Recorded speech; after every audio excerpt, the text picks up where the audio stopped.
और चलिए सुनते हैं हमारी आज की कहानी। कहानी की शुरुआत होती है पार्क नाम के एक आदमी से जो अपनी पत्नी मिली और बेटे सूचान के साथ एक नए घर में रहने जा रहा था। लेकिन जब वो सामान लेकर वहाँ पहुँचे तो एक गाड़ी ने उनका रास्ता रोक रखा था। फिर गुस्से में पार्क ने कई बार मालिक को फोन किया और आखिरकार जून नाम का एक आदमी वहाँ आया और उसने रास्ते से गाड़ी हटाई।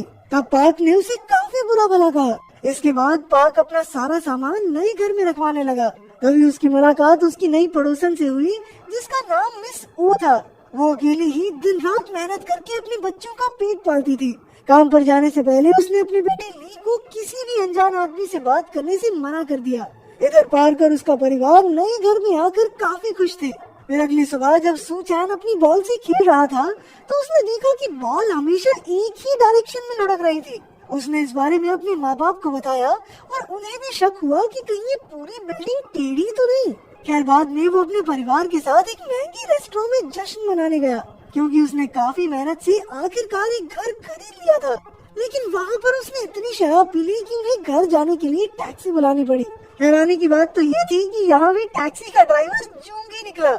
उस रात पूरे शहर में जोरदार बारिश हुई जिससे बिल्डिंग के कांच में दरार आ गई थी।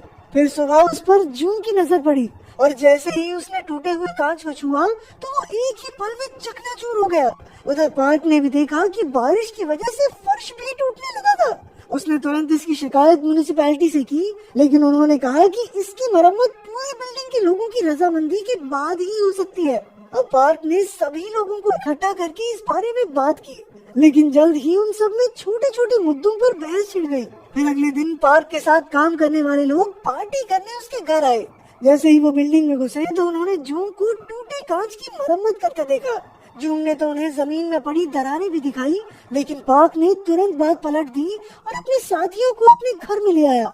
फिर रात होने पर दो लोग तो अपने घर लौट आए, लेकिन जैक और केटी पूरे टल्ली हो गए थे। इसलिए पार्क ने उन्हें रात यहीं गुजारने को कहा। अगली सुबह मिली और सूचैन राशन खरीदने घर से बाहर निकली, लेकिन फिर उन्हें याद आया कि वो ट्रॉली तो घर पर ही भूल गए थे। उन्होंने पार्क को काफी बार फोन किया, लेकिन वो तो घोड़े बेचकर सो रहा था। इसलिए मिली ने सूचैन को ही घर से ट्रॉली लाने के लिए भेज दिया। उधर जब जैक की आँख खुली तो वो तुरंत वहाँ से भागा, लेकिन वो एक जरूरी मीटिंग के लिए बहुत लेट हो गया था। जैसे ही वो टैक्सी में बैठा तो उसे याद आया कि वो अपना बैग तो पार्क के घर ही भूल आया था। इसलिए उसने ड्राइवर को उसे वापस पार्क के घर ले जाने को कहा। इधर जून बिल्डिंग में सबके घर के दरवाजे खटखटा कर बहते पानी की प्रॉब्लम के बारे में पूछ रहा था, लेकिन उसे किसी के घर से कोई जवाब नहीं मिला। इसलिए उसने हिसाब लगाया कि इस वक्त बिल्डिंग में कोई नहीं है, पर असल में ली घर पर ही था और उसने अपनी माँ की बात मानकर जून को जवाब नहीं दिया। इसके बाद जून छत पर पानी की टैंक की जांच करने गया।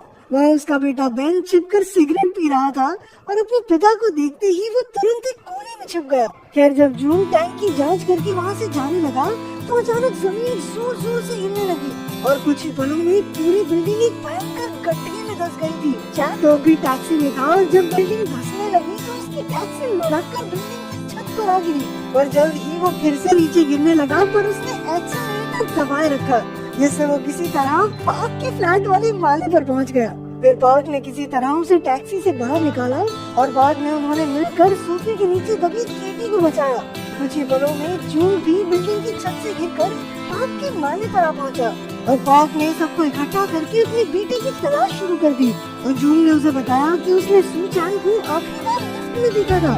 जून को यकीन था कि सूचैन जरूर बच निकला होगा, लेकिन असल में उसे सबसे ज्यादा खुद के बेटे की चिंता थी। अब सब मिलकर जून के घर पहुँचे तो उन्होंने देखा कि बेन के जूते गायब थे। इससे वो समझ गई कि बेन जरूर कहीं बाहर ही होगा।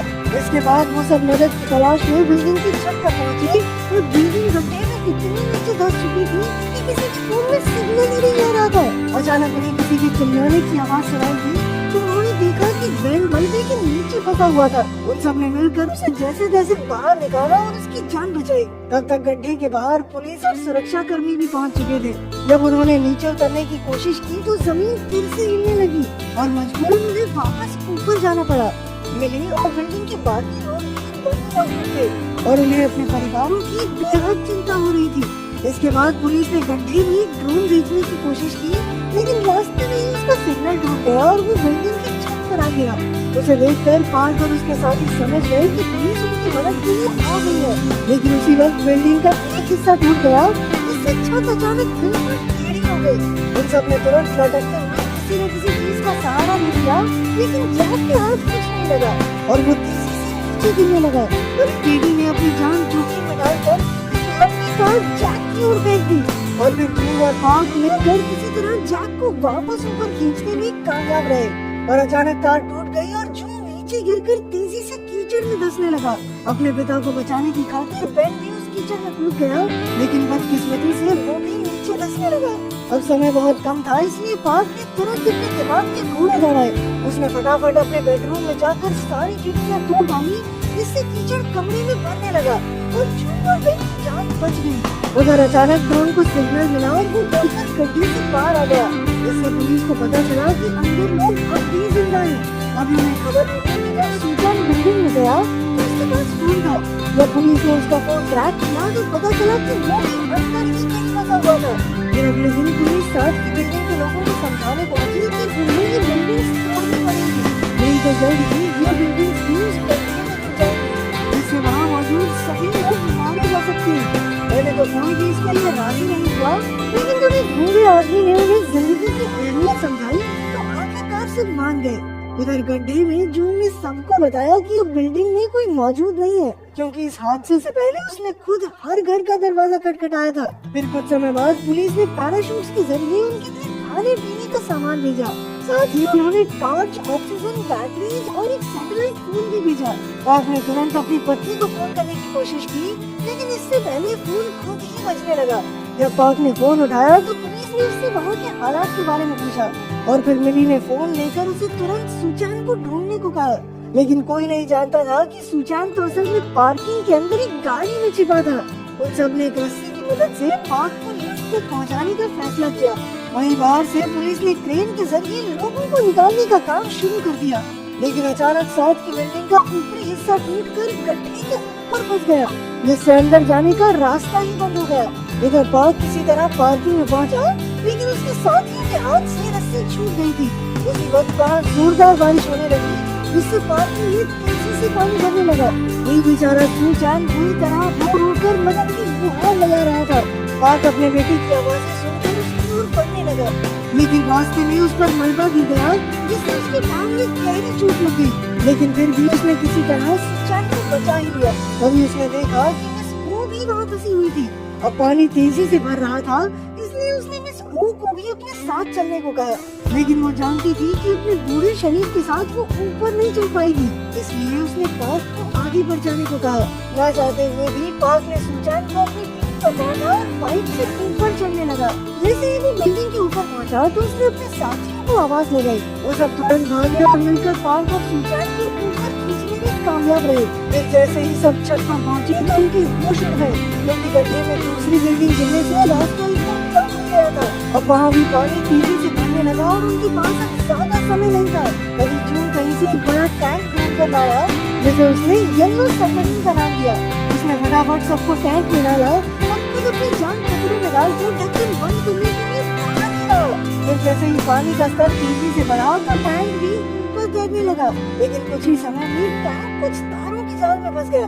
तब केटी ने सबको जोर से कूदने को कहा, जिससे वो टैंक को हिला सके। सबने वैसा ही किया और आखिरकार टैंक तारों की जाल से बाहर आ गया, लेकिन खतरा अभी टला नहीं था। अचानक एक स्टील की पाइप जोर से टैंक में आ घुसी, जिससे अंदर पानी भरने लगा। अब सबने अपना पूरा जोर लगाकर पाइप को बाहर धकेलने की कोशिश की, लेकिन कोई फायदा नहीं हुआ। और तभी जून ऑक्सीजन लगाकर वहाँ पहुंचा और उसने बाहर से पाइप निकाल दी। फिर जैक ने अपना हाथ उस छेद में फंसा दिया ताकि और पानी अंदर ना आ सके।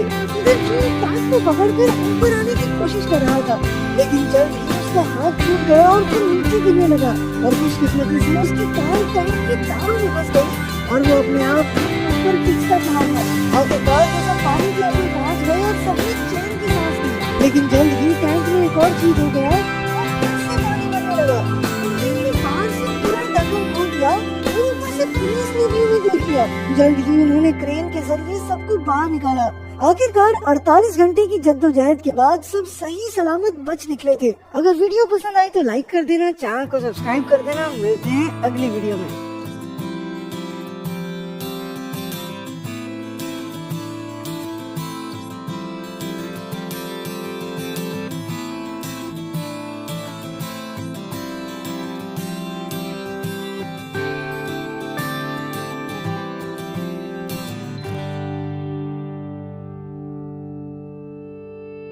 है।